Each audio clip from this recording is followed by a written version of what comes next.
To estrange his daughter from her poor fiancé, the wealthy man went to his remote village to give him money. But when he looked through the window of the hut, he grew cold. Nora sat in her small room, thinking about how quickly time flies. Not so long ago, she was a girl dreaming of great love and a career as an artist, and now she was already 37.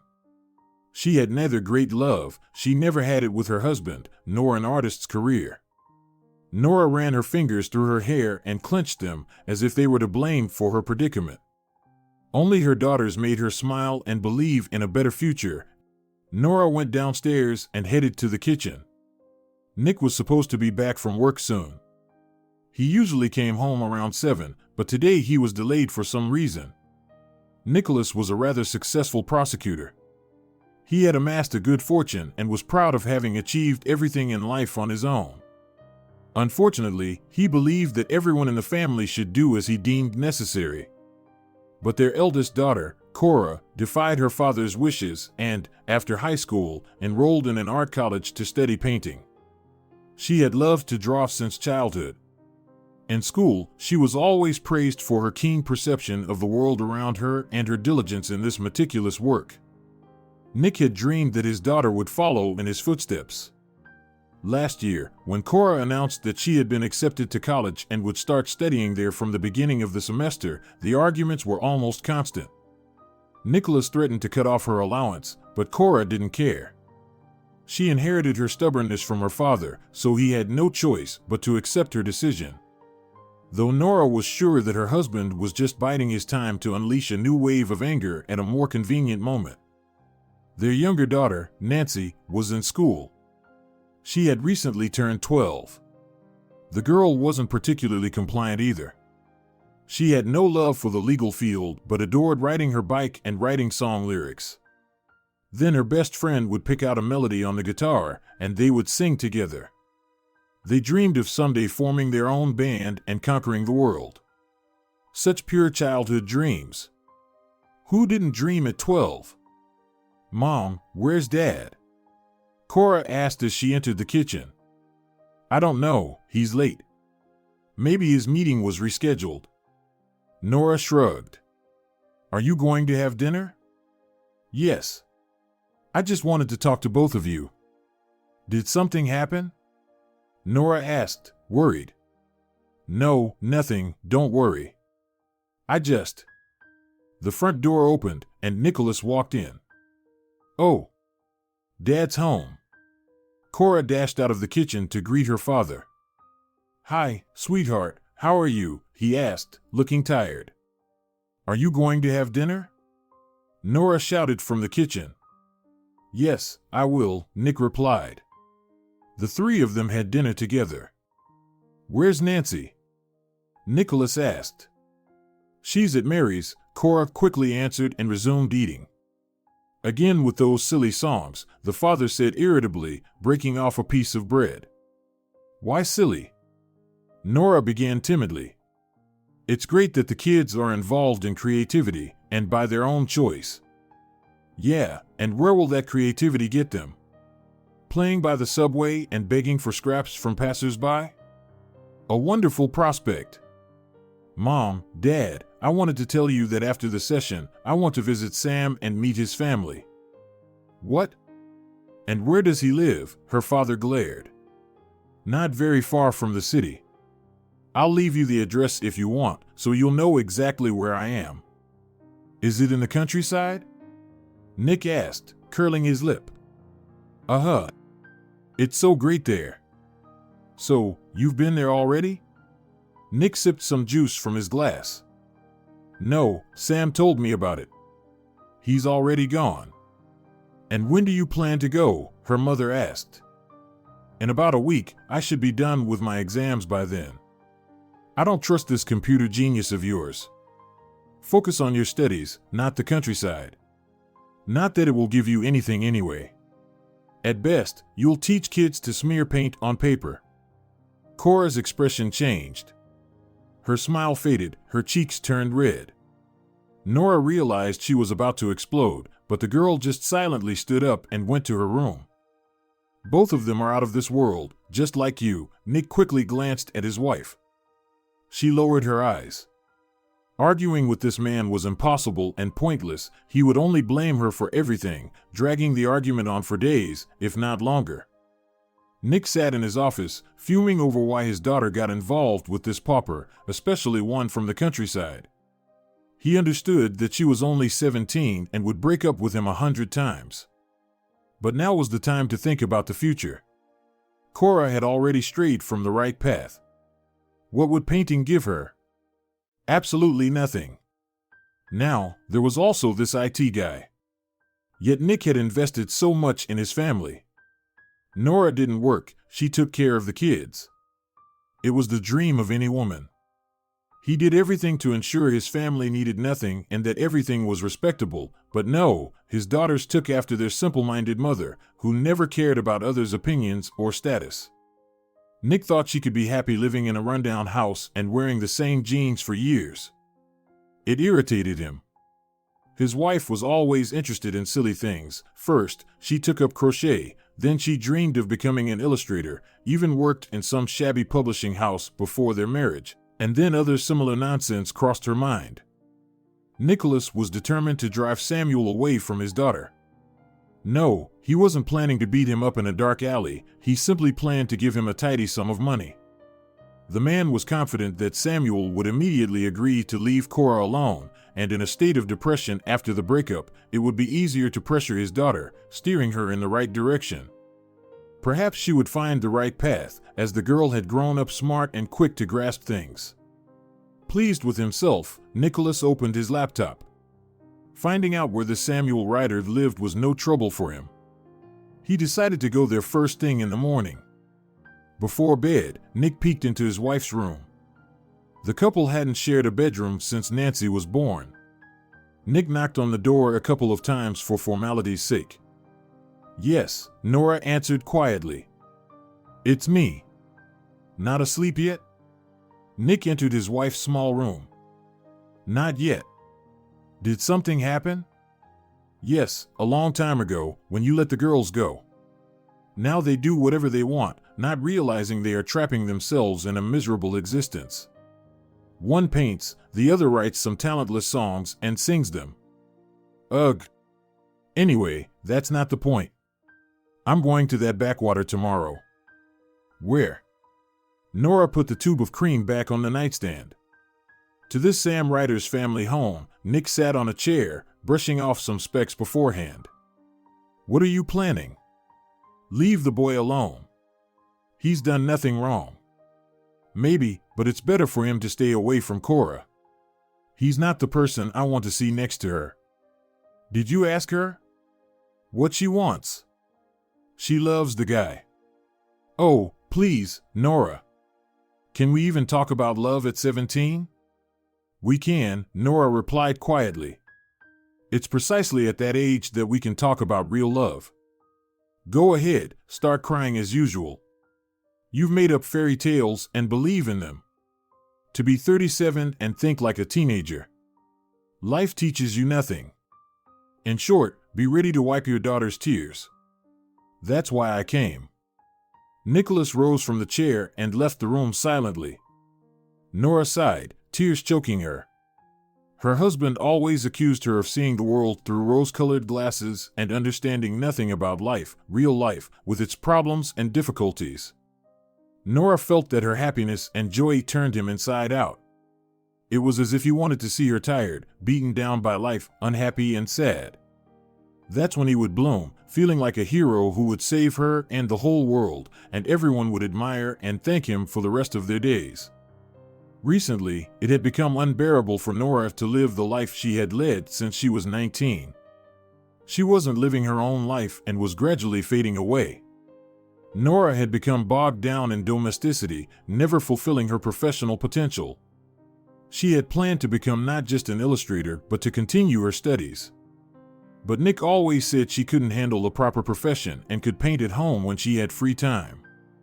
The woman couldn't find the strength to stand up to this man. It was so easy for him to devalue everything she did and crush her spirit. He blamed her for everything possible. For about 2 years now, Nora had been saving money little by little. She did it without a clear goal. Nora dreamed of leaving her husband and starting her life anew. She was scared, very scared. What could a woman completely unadapted to life do? And the girls? What could she give them? Nick could withdraw his support if he found out that his wife dared to leave her old life and start a new one without him. Nora couldn't even think of having such a conversation. She understood she had to act secretly, otherwise, Nick would simply crush her, humiliate her, and drive her to hysteria. Nora was fed up with that. Nicholas stopped the car before reaching Samuel Ryder's house. The village was small. Nick involuntarily recalled his childhood when he visited his grandmother in a similar place. There were many children in the village back then. They ran around barefoot on the narrow streets and invited Nick to join them in the nearby woods for berries or mushrooms, but he wasn't interested. He looked down on them. Nick asked his parents to take him back to the city, complaining that this backwater wasn't for him. The boy didn't understand what those kids with dirty bare feet were so happy about. Why were they building a hut? What was the use of it? It wouldn't even protect from the rain. Nicholas didn't intend to waste his life on nonsense, even at that young age. Small houses, tightly packed together, lined the narrow street on both sides. 2 cars couldn't pass each other here. Nick walked forward, looking for the right house number. To make matters worse, it started to drizzle. The man raised his jacket collar and quickened his pace. Finally, he stood at his destination. This was the home of his daughter's boyfriend. Yes, Samuel the computer geek could really provide a good life for her, no doubt about it. Nicholas approached the slightly open window and peered inside. He felt a bit uneasy. He hadn't prepared himself to know what to say to the guy or how to sound as convincing as possible. The modestly furnished room was quiet. A young woman was sitting at a table, her head bent over something. Something about her appearance seemed familiar to him, dark blonde hair flowing like smooth silk down her back, a slender arm, and a tattoo in the shape of a spade. Blood rushed to Nick's head. It couldn't be. It was Shauna, his lover. What was she doing here? How could she be connected to his daughter's boyfriend's family? Nicholas stood silently, not moving from his spot. Suddenly, the woman turned around, and their eyes met. In a few moments, Shauna was already next to Nick. "What are you doing here?" Nick asked rather sharply. "And hello to you, Nicky." Shauna purred. "Shauna, baby, why are you here?" "I came to visit my parents." "What? Your parents live here?" "Yes." "Why? Do you think it's an unfit place to live?" Shauna smiled slightly mockingly. "No, it's just. Samuel Ryder is. He's my younger brother. Do you know Sammy?" "Apparently, yes. It looks like he's dating my Cora." "Sammy is your daughter's boyfriend?" "So, it was her photo he showed me? Pretty. By the way, she should be coming here in a week." "Yes. I wanted to talk to Sam. He won't be here until the evening. He went with our parents to visit relatives." "What a bummer. I'm always on time. What did you want to talk to my brother about? To make sure he doesn't take your Cora's innocence before the wedding?" Shauna laughed. "Shauna, don't talk nonsense. I wanted to propose him a deal." "What kind of deal?" Shauna stared at Nick. "I would like him to stop seeing my daughter, just break up with her and that's it. You think he's not good enough for her, right? The daughter of a rich daddy deserves better." "Shauna, please." "What, Shauna? You're obsessed with status and money. You probably don't even know what love and joy are." "Understandable. It's not something you can sell or buy, and you're used to those kinds of relationships." "Shauna, stop this hysteria." "This is not hysteria. Just know, if you mess with the kid's relationship, I'll tell your wife everything. About us. About how you call me your kitty with burning eyes, about our romantic evenings, about how you call her a moth in the closet. I have her number, copied it just in case while you were sleeping after a wild night. Nicholas stood with his mouth open, not uttering a word. He didn't expect this from Shauna. This woman attracted him. She was nothing like his quiet wife Nora. She had so much untamed passion. He never knew what to expect from this femme fatale, and it literally drove him crazy. From a grump and a bore, this man suddenly turned into a gentle kitten. This wasn't magic. It was just that too little time had passed since they met. A person at 43 is unlikely to change. Unfortunately, this is a fact proven by time.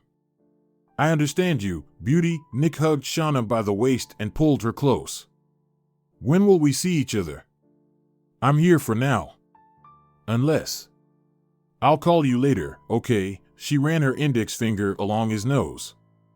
Nick eagerly kissed her lips, then abruptly let go and walked away. On his way home, Nick thought about what had happened. Imagine meeting your lover in your daughter's boyfriend's house. Yes, it's a small world, that's for sure. Apparently, Cora didn't fall for Sam for nothing. There must be something in common between the siblings. Something alluring and maddening. Yes, Cora is her father's daughter. Just think, both chose relatives as their partners. Nick didn't want his daughter wasting her time on this poor boy, but he didn't want to change anything in his life either. He wasn't ready for his wife to find out about his affair. She wouldn't leave him, but still, that moth would have something to reproach him for, and he absolutely didn't need that. And he didn't want to lose the beauty Shauna either. It was so good with her, without any obligations. She herself said she didn't need anything from him. Besides, Shauna made good money herself. At 30, she wasn't striving for a serious relationship, never talked about wanting to get married or have a child. More than anything, this woman loved freedom not from everything, but for everything she wanted. Nora was reading when Nick entered the living room. Is Cora home? He asked. No, she finished her exam and went for a walk with a friend. Did you talk to Sam? No. He wasn't home. Well, let them sort it out themselves. Once she gets her heart broken with this guy, she'll understand that her father was right. Nora said nothing. She felt a surge of joy. Could it be that her husband was capable of doing something other than what he thought was right, at least not interfering in others' affairs? Let the daughter be happy and spend her life with the person she loves and who will love her. Nora remembered Michael.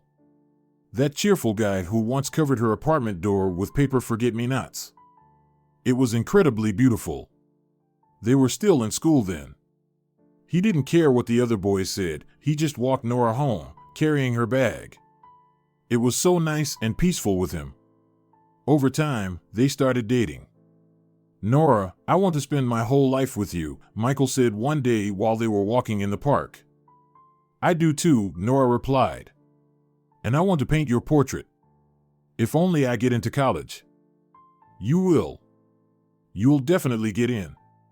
Mike squeezed her hand. The boy was right. Nora got into college and learned the profession of an illustrator. She even started working at a private publishing house. Around that time, Michael had to move to another city for work. He had trained as an auto mechanic and was immediately transferred to some project far from home. He could hardly come home. Nora waited for her beloved. He wrote, called, said he would save money, and they would get married right away. They were both 18 then, so young, so in love with each other. But fate had other plans. Suddenly, a wealthy Nicholas Taft started courting Nora. She still didn't understand why he needed to do that. She was sure it was not without reason. Nora wasn't planning to respond to the advances of this bore, Nick. Her parents began persuading her to think it over. After all, with this guy, she would live luxuriously, be able to afford a lot, and Michael had left anyway. Who knows if he was alone there and if he was eager to return to his beloved girl. Nora stood her ground firmly, but then her mother suddenly fell ill. An urgent operation was needed. Her father pressured her. Nora agreed to marry Nicholas Taft. Her mother had the surgery, but she still died, and soon after, her father followed. At first, Nick treated his wife well. They had Cora. Nicholas mostly continued his usual lifestyle, working, meeting friends. And Nora took care of the house and their daughter. She had to forget about illustrations. Her husband believed he could provide for them all. The main thing was to have a cozy and well-fed home. Nora understood that she was not living with the right person. But soon, their second daughter was born. She grew up sickly and required a lot of attention from her mother. That's when Nicholas suggested they sleep in separate rooms. Nora was happy about this. She didn't feel any attraction to her husband, neither spiritually nor physically. Nick also showed no interest in her as a woman and treated her more like a relative or neighbor, convenient for living. Nora gradually turned into a housewife, gained weight, and hardly paid attention to her appearance. She felt like her strength was leaving her, that she was barely holding on in this world, and only for the sake of her beloved girls. Nora never stopped thinking about Michael. He never responded when she wrote to him that she was getting married. Nora asked for his forgiveness and wished him happiness in that long message. She couldn't call. How could she tell her beloved that she was essentially getting married to save her mother? Michael didn't write or call. Maybe he really had found someone else back then and had long been happy with her. Nora was pulled out of her stream of thoughts by her daughter's voice. Cora had returned home and quietly approached her mother. "Mom, is everything okay?" the girl asked, touching her mother's shoulder. "You look a bit thoughtful and sad." "Cora." "Hi, sunshine." "Yes, everything's fine." "How was the walk?" "Great." Brianna bought herself a new bag. She must have 100 of them by now. "And what did you buy?" "Me? Nothing. I wanted some brushes.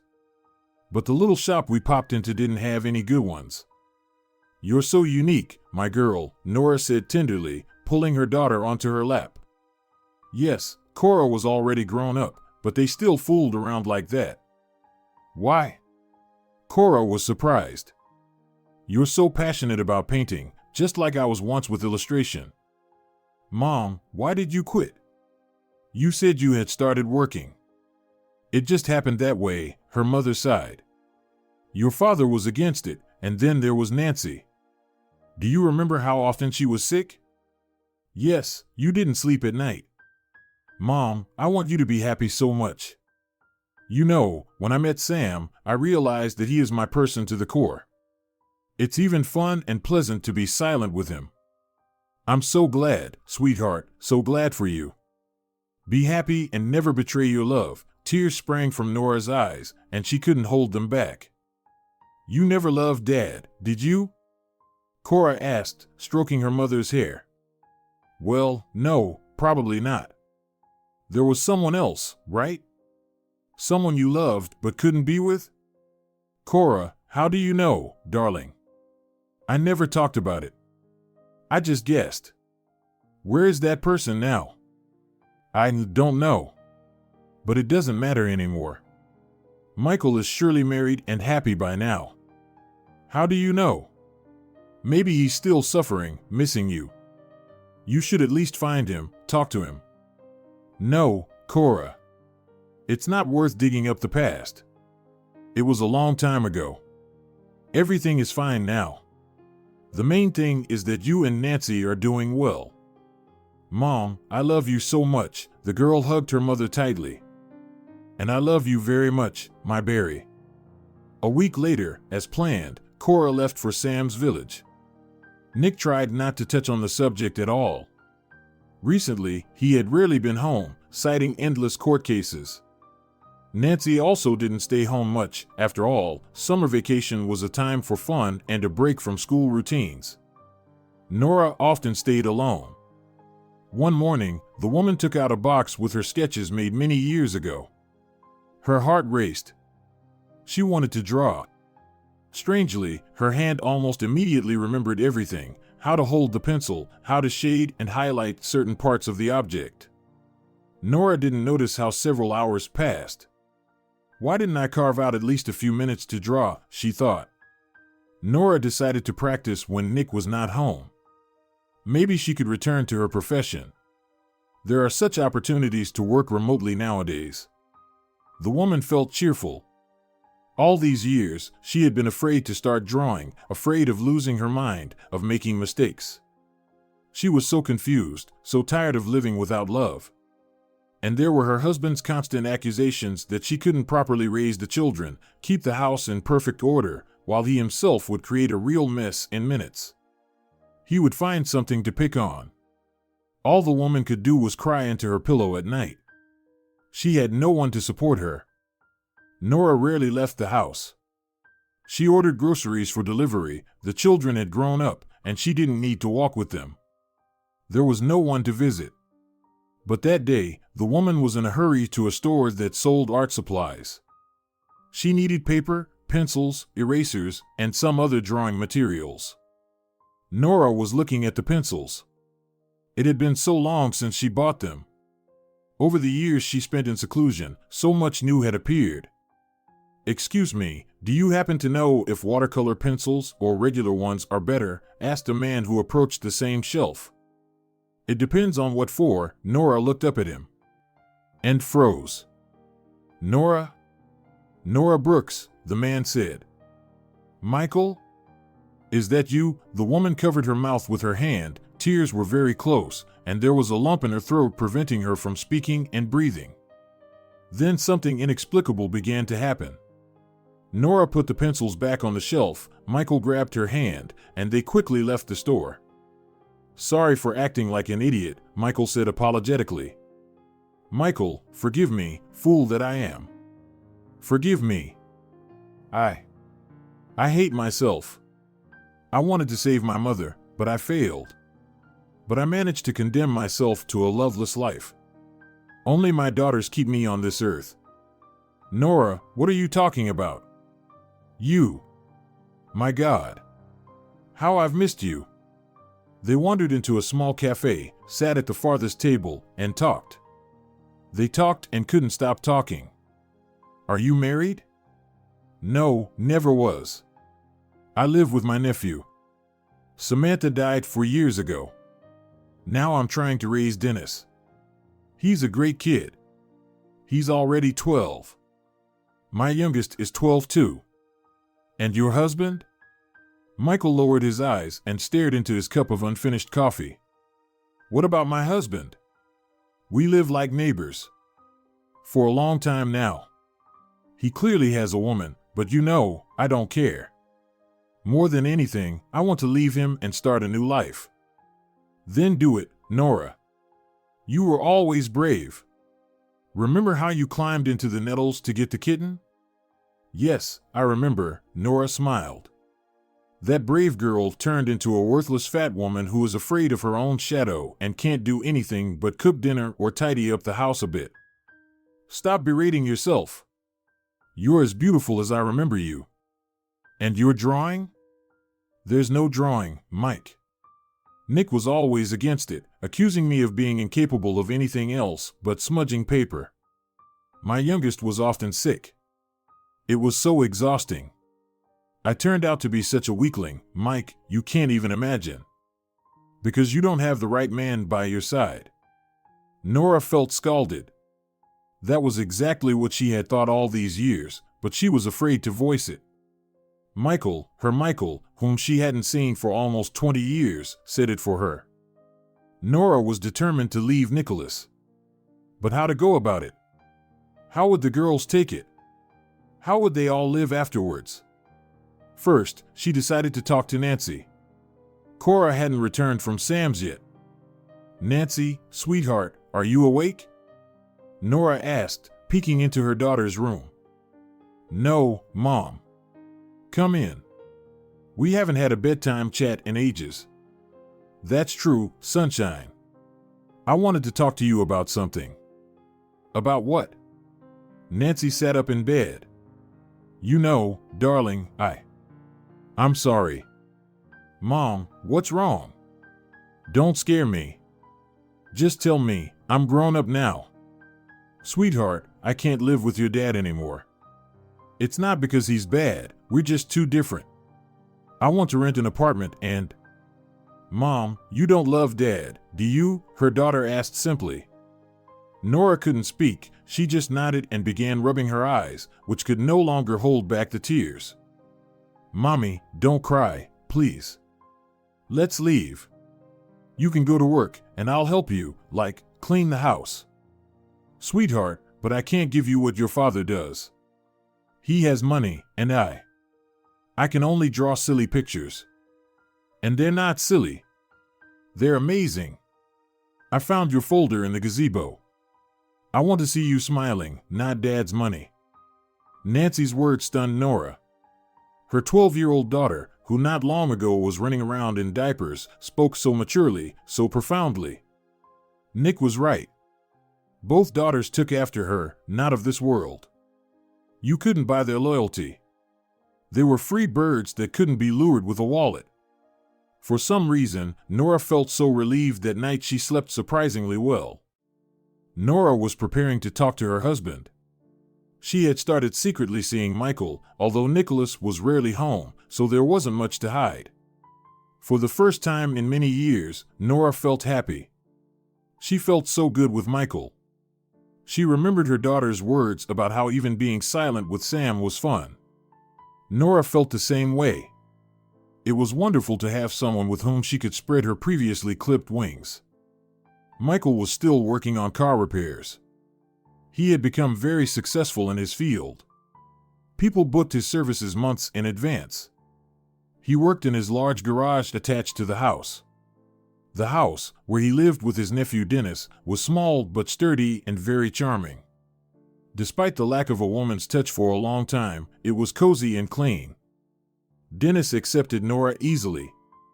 They sometimes had lively chats over tea and joked around. The boy was also into drawing. He liked to use watercolor pencils and then refine his drawings with a wet brush. Nora showed Dennis her sketches and taught him some tricks. "Nora, when are you going to leave your husband?" Michael asked suddenly over tea one day. "I think it's long overdue." "You're right. I'll do it soon. It's just scary." "What are you so afraid of? Losing what you have?" "What? All I have are my girls, and I haven't accumulated much else. Maybe just pencils and paper." "You haven't changed, my butterfly." "I'm so glad." "What do you mean?" Nora didn't understand.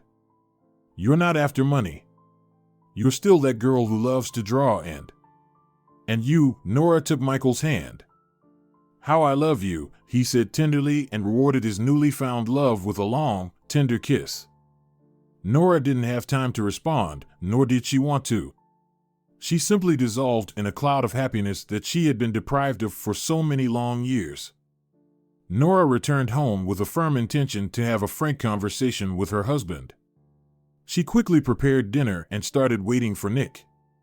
Surprisingly, he didn't stay late and even came home a bit earlier than usual. "What's wrong?" he asked, glancing at his wife. "Nothing." "Will you have dinner?" she replied, wiping her hands with a towel. "Probably won't refuse." "Did you make cheese soup?" "Yes, I did." "Why? Do you mind?" "To be honest, I don't care. Lately, all food tastes the same to me." "Are you ill?" "No, just probably tired." "No worries, I'll go on vacation soon and recharge." "Did you choose the tour yourself or did your girlfriend?" Nora's tone was slightly mocking. She had never spoken like this before, at least Nick had never heard it. "What? Are you overheated or something?" "What girlfriend?" "I don't know her name." "But it doesn't matter. Don't be nervous. I've long known you have someone. It's actually good. Because I'm leaving, Nick." "What do you mean leaving?" "Where to, exactly?" "The garbage dump?" "Believe it or not, I have somewhere to go." "Let's part civilly, I ask you. Besides, you've long stopped caring about me. You married me for no clear reason. Ungrateful. I've done so much for you. You stayed at home like a hen, while I worked hard to provide for the family. I wanted you to lack for nothing, for the girls to go to a good school, to dress in boutiques. Nicholas was breathless with anger. And how much my father and I spent on your mother's treatment. Nick, I'm grateful for that, really. But I still can't understand why you and your father arranged this marriage. Because his friend promised to take me as a prosecutor, but he had one condition: I had to marry and preferably have children. That's the kind of demand he had. But why did you choose me? As you say, I'm not from your world, and not your type. There was no time to think, and at least you were pretty and decent. Before. Then you somehow turned sour and got fat too. Nick, let's end this pointless conversation and just part. Nora wanted to leave the kitchen, but her husband grabbed her by the arm. What, are you going to draw your pictures and sell them for $1 near the subway? Why are you so obsessed with my drawings? Because you, like a child, were always busy with some nonsense. You didn't become a lady who is pleasant to take out and introduce to colleagues and acquaintances. You know, Nick, a good husband has a good wife. So goes the saying. Look how you talk. You must have found yourself a man, that's why you're all puffed up. I just met Michael, Nicholas. The man I've loved since youth and whom I betrayed when I agreed under my parents' pressure to marry you. And that wimp took you back after 20 years? Nick's face contorted with anger. Don't you dare call Mike a wimp. He's a wonderful person. Not like you. Nora broke free from her husband's grip and ran to her room to pack some things. Nora was already coming downstairs when Nancy and Cora returned home. Hi, Mom. Cora kissed her mother on the cheek. Hi, my beauty. You're back already? I came to tell you that Sam and I will be living in the dorm for now. He found a part-time job right at our college and got a small room. As soon as I turn 18, we'll file the application. Cora, honey, and you're ready to live in a dorm, use a communal shower, and cook in a shared kitchen? I'm ready, Mom. At least it'll be our life with Sam. I'm ready for difficulties. And you, by the way, where are you going with the bag? I'm leaving your dad. Mom, what about me? Nancy, who had been silent until now, asked anxiously. Come with me, kitten. Do you need help packing? Where are we going? I'll explain on the way, all right? Mom, where's Dad? Cora asked. I don't know, probably in his room. An hour later, all three were ready to go. I won't be paying for Nancy's school anymore or giving either of you an allowance. Nick stood on the stairs, looking down at his daughters and wife. Cora took out her card from her pocket and placed it on the ottoman. My card is in my room. Please take it yourself, Dad, Nancy said, picking up her sports bag from the floor. You'll come crawling back when you need money and when things get tough. Dad, Cora looked at her father. Don't be angry, please. It ruins your health. Forgive us if you can, just know, it's better to be poor with someone you love than to bathe in gold but live by someone else's will. Nick was silent.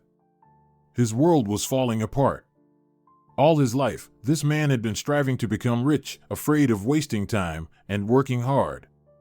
Initially, he worked for the benefit of his family, at least that's what he thought, and then he worked just for the sake of working, out of habit. He never learned to simply live, to enjoy what was happening. Nick seemed to be planning to live someday in the future, not now. 20 years passed in such a race. But somehow, no one appreciated his efforts. No one. Nick dialed Shauna's number. Hello, she answered in a sleepy voice. Shauna, we're flying to Greece the day after tomorrow. I'm taking a vacation. Nicky, this time without me, his lover responded. What? Don't be silly, grab your swimsuits in. Nick. I said no. And actually, we need to break up. Give your orders in court, okay? I'm fed up with your consumerism. You know, the world doesn't revolve around you. I'm not going to put up with you like your poor wife does. Well, at least she can be understood. She doesn't even have a little income, and she has daughters. But I, as you know, can support myself, and I don't have children yet. So, Nikki, goodbye." Shauna hung up. Damn it. Nick threw the phone on the bed. He had wandered into the bedroom while talking to Shauna. "I don't care about any of you. I'll go alone." Nora and Nancy had been living in Michael's house for a week. He quickly found a common language with the girl. Right on the first evening. "Nancy, do you really write songs yourself?" Mike asked when they were all drinking tea in the living room. "Yes." "Will you sing one?"